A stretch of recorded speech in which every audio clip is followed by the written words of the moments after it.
Welcome, everybody, to Songwriters Perspective. I'm your host, John Michael Ferrari, sharing with you my perspective on songwriting, the stories behind the songs, and how we recorded them in Nashville and made it onto the pop, country, and independent mainstream charts.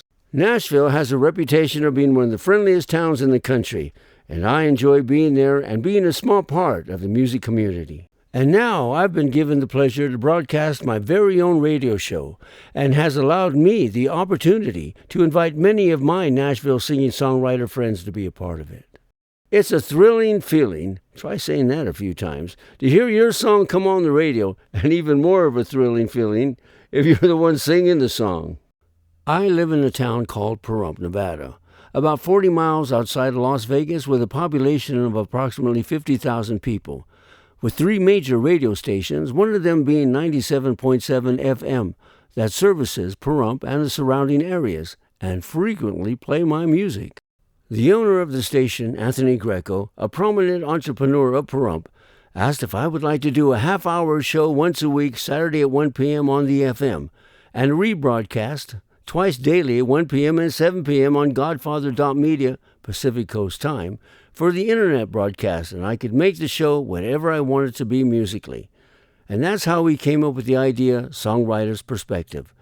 And I want to thank Anthony Greco for this great opportunity, and all my invited guests for being a part of it. Sundown tonight really got a hold on you. Crying in your arms. The idea for this song I wrote came from a phone call from a distressed young girl who seemed to make unfavorable decisions sometimes and wanted some advice. Usually the conversation would start off with me saying, "What are you doing now?" And she would talk endlessly, and I would listen, not interrupting. After talking nonstop for about 20 minutes, she said, "Thank you, Johnny, for listening," and pushed the end button on her phone. Sometimes it's difficult to know what to say to somebody, so I put it in a song in hopes she would find it to be favorable advice.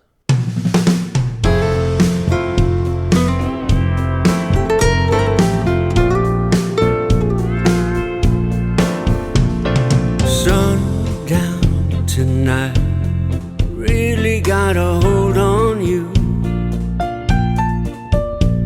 Crying in your arms, hiding in your lonely room. Whatever mistakes you made, more than just a few. So many times I've made them too. What are you doing? What are you doing now? Ooh, what are you doing? What are you doing now? Oh, my girl, sorry how your world has changed.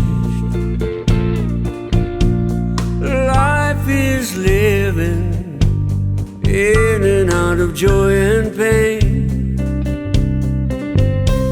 You're wearing down your time, but one day you will find whatever dreams you had, your dreams were not so bad.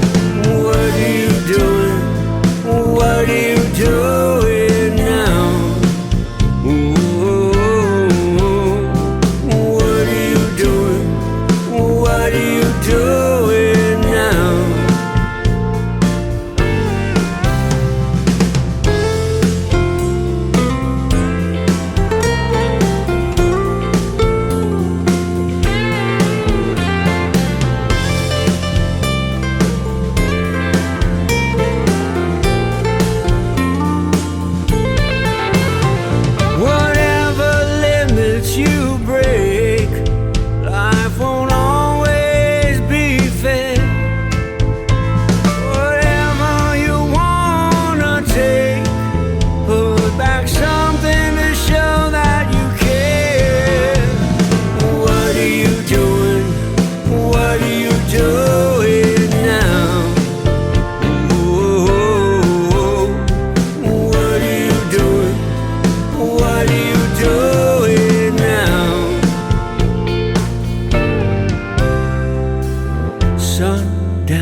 Funny how life is.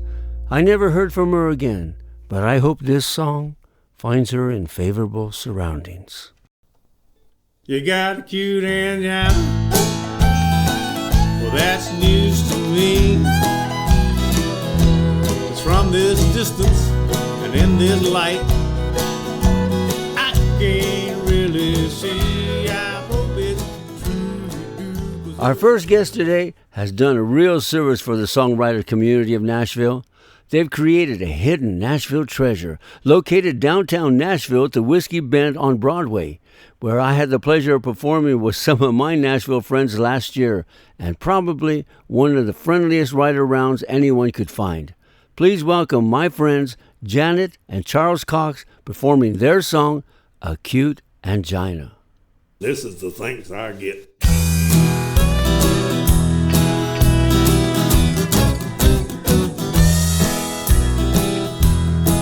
She was a little old lady from Poughkeepsie.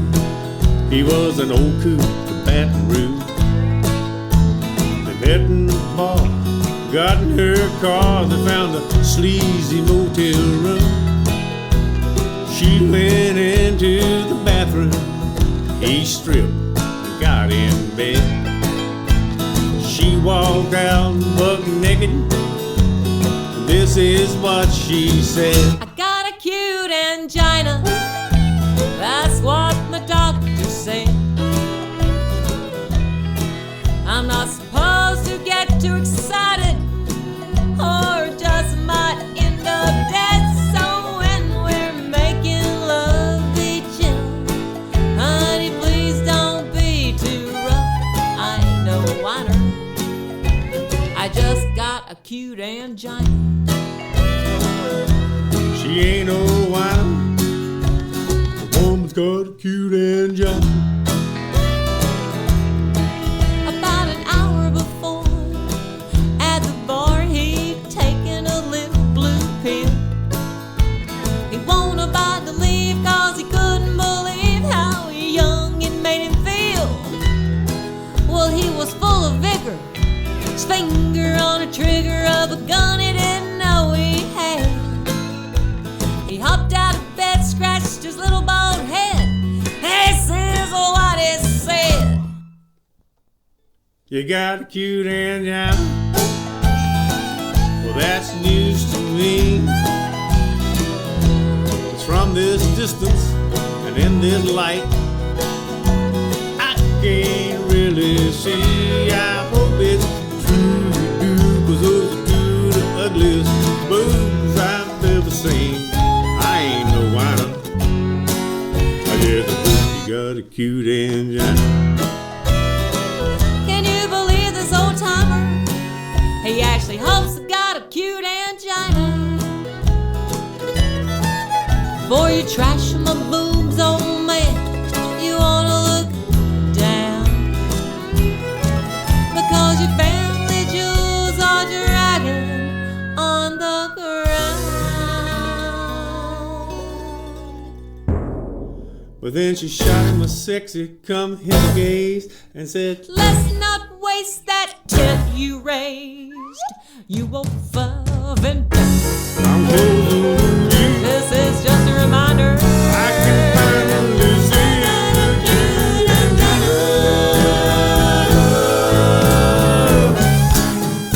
Your testicles are a spectacle. Just so you know, an acute angina is a doctor's diagnosis for a severe heart condition. You're listening to Writer's Perspective. Just a drink to calm the nerves before going on stage. A lesson learned. Years ago, when starting my career, I was playing a small club in Walnut Creek, California called Danny Morona's. In our night's performances, there were several acts comedians and singers would take to the stage, and there always seemed to be a certain protocol before going on stage. Just a drink to calm the nerves, and sometimes a couple of drinks while on stage performing. I had a few minutes before going on stage, so I walked over to the bar and ordered a cocktail. For the most part, drinks were on the house for the talent. As I walked in the direction of the stage, I saw the owner coming my way, probably to wish me good luck or have a good show. That's not what happened. He walked up to me and looked at me and said, "What's that in your hand, kid?" I replied, "A drink." He looked at me with such disdain and disappointment, and with a lot of colorful expletives, yelled out, "If you can't get on my stage without having a drink, then get the blankety-blank out of my club and don't ever come back." I immediately set the glass down on the nearest table. I thought this was natural protocol. Everybody seemed to be doing it, and I never saw him say anything to anybody else about it. After that incident, a few nights passed. I did my shows without a drink. Curiously, I had to ask why he landed on me so hard and nobody else. I walked to the back office to pick up my paycheck. I stood there. He never looked up at me and said, "Anything else?" I said, "Yeah. Why'd you get on me about the drink thing and nobody else?" He stopped what he was doing and paused for a moment. He slowly raised his head. "Those guys out there, been doing this for years. They got bad habits. Drinking's one of them. Once you start depending on the drink to get on stage, that's about as good as you're going to get. How good do you want to be? It's too late for most of them, but not for you." From that night on, I never took another drink on the night of my performance or before going on stage. The idea of having a drink to calm your nerves is in direct opposition to putting on a great show. You don't want to be calm. You want to be full of energy, excitement. You want to show your audience that you appreciate them, and you're going to give them the best show you possibly can. Lesson learned. Another singer-songwriter that makes the right-around circuit in and around Nashville always puts a smile on my face with his song, "What I Believe." Please welcome Stephen Kemper. I believe in motherhood, and Mama did the best she could. And I believe she had her dreams. And I believe Daddy did his best to show her a little happiness. And I believe they were in love. So if you want to know me, this is what I believe.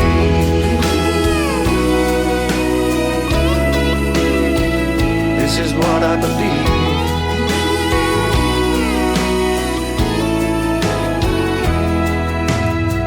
I talk to God when I'm alone. I haven't been in a church in oh so long, but I believe He hears me. I asked Him once upon a time to send me someone to save my life, and I believe He sent her to me. So if you want to know me, this is what I believe.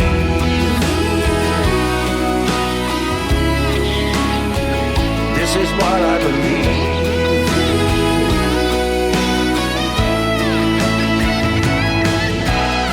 You can't always go by just what you see. Someday you're gonna have to believe. And I can say more in a song than talking to her all night long. But I believe she loves me. And I believe that you gotta forgive people for the things they did. But I believe it's not easy. So if you want to know me, this is what I believe.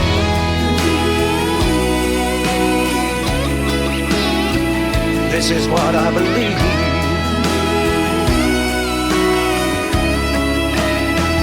This is what I believe.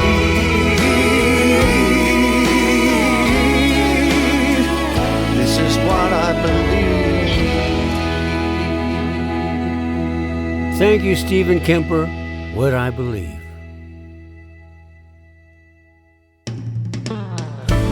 This next song asks the question, can two lonely strangers become lovers for just one night?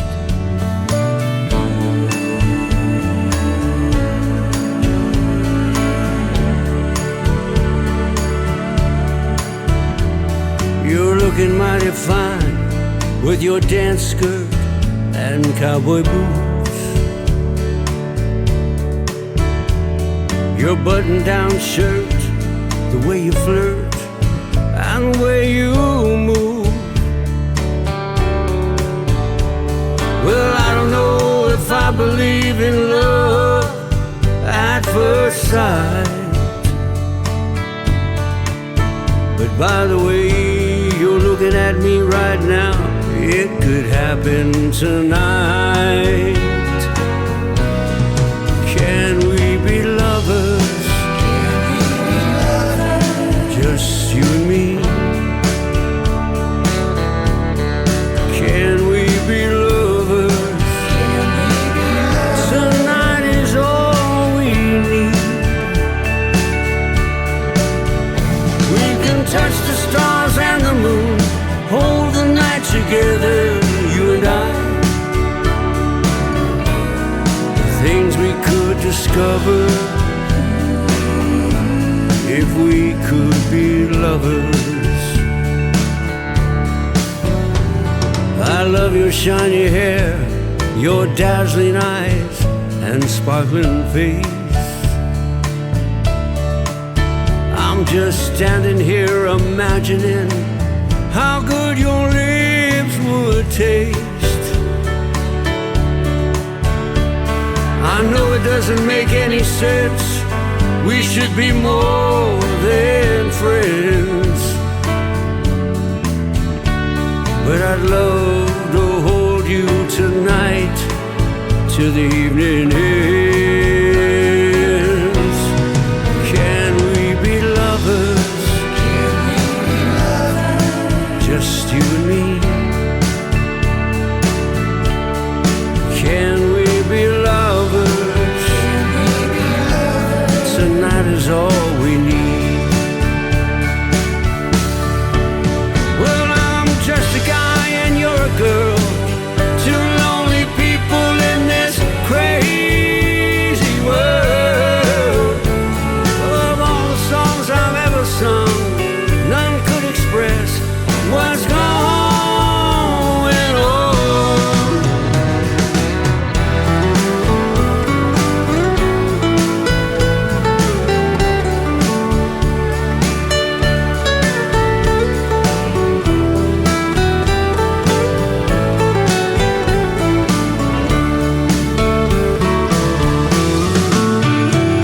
We can touch the stars and the moon, hold the night together, you and I. All the things we could discover if we could be lovers. The things we could discover if we could be lovers.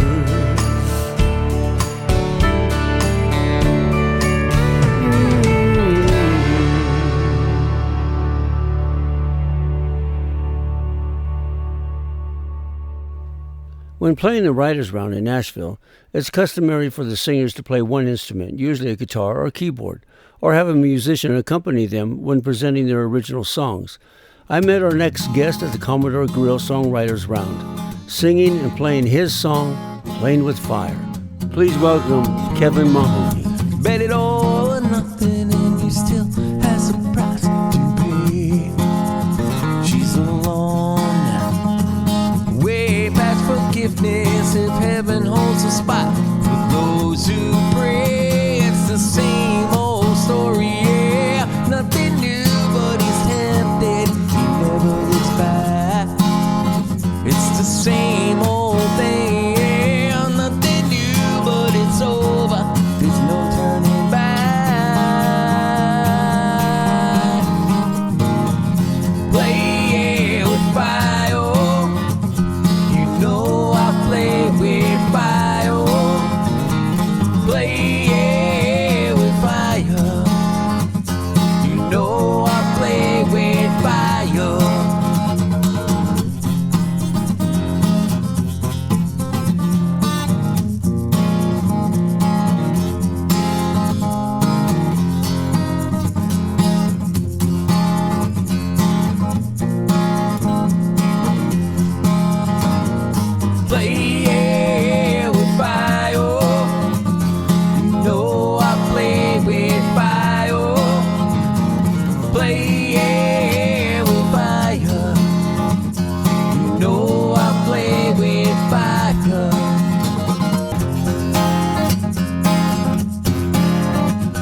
There's an old saying in this business.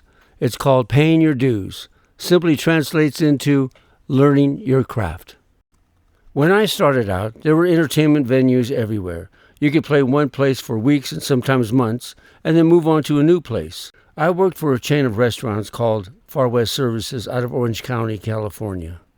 They must have had over 100 restaurants with entertainment in each venue.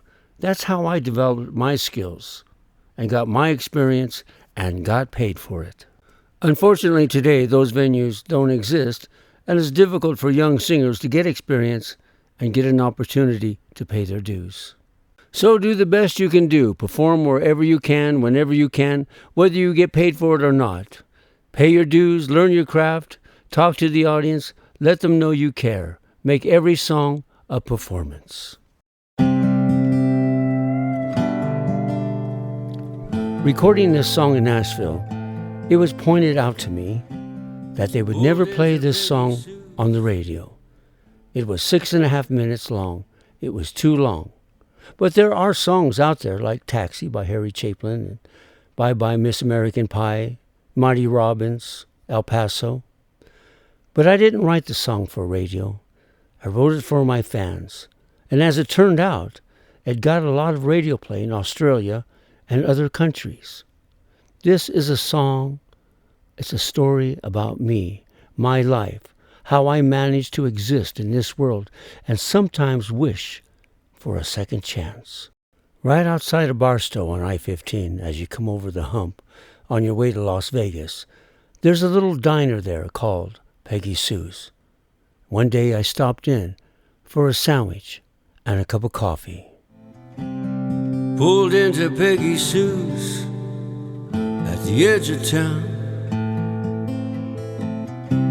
Drinking my coffee, waitress said, "Be anything else?" I said, "No thanks, I'm just passing through. Maybe a sandwich to go and some hot coffee too." She returned moments later with my sandwich in a bag. I didn't say anything, glancing at the name on her tag. She said, "You look familiar when you walk through the door." "You're mistaken, lady, I've not been here before. You may not remember me, 'twas a long time ago. We were together for a while. There were things you didn't know, like the lonely nights I dreamed without you. And that night you left, I cried for two. Heard you were driving a cab in Vegas, singing a song or two. Did you ever find what you were looking for? Did you ever find you? Things years ago I didn't understand. But it was always more about me and my own selfish plan. Well, I'm not the man I thought I was. I thought I could be king. I know now I should have kept my soul and found a different dream. Been on the road for far too long, doing all the wrong things. But I know now I'll never have my dream.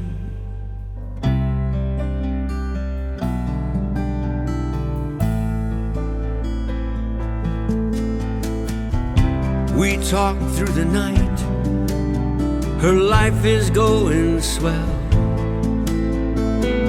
She married last fall. Now they're raising their little gal. Oh, I said I was doing good and my life was fine. I pulled a 20 to pay the bill. She said, no, this one's mine.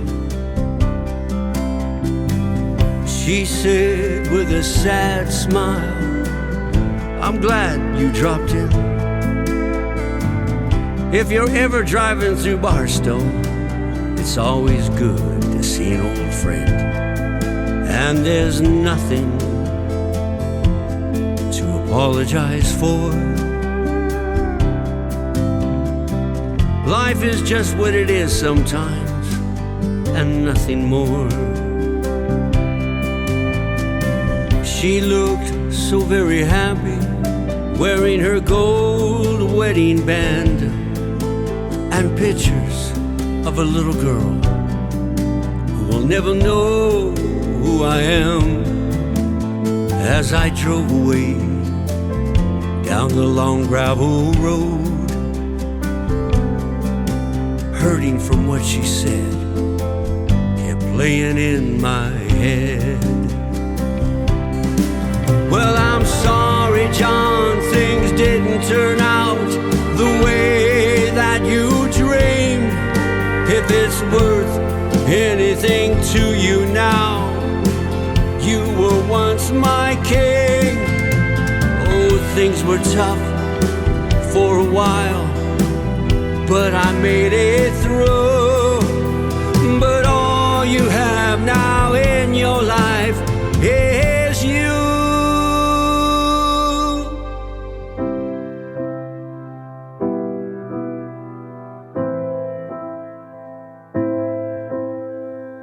Driving down the highway, passing my life along the way.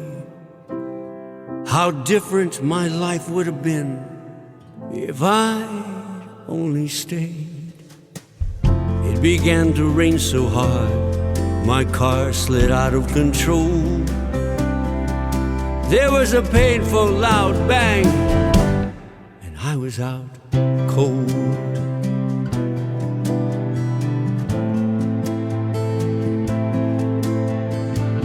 In a daze, someone's saying, wake up, Daddy, it's okay.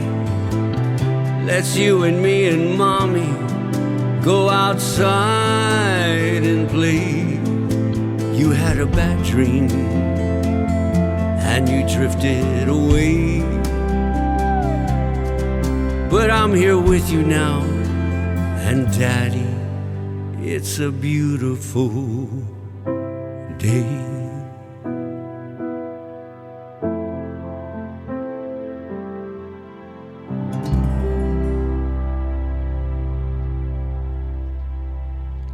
I want to thank you so much for tuning in. This is Songwriters Perspective. I'm your host, John Michael Ferrari. Until next time, remember, there's never a stranger in the audience. Let's come together, let's come together, let's come together like a rock and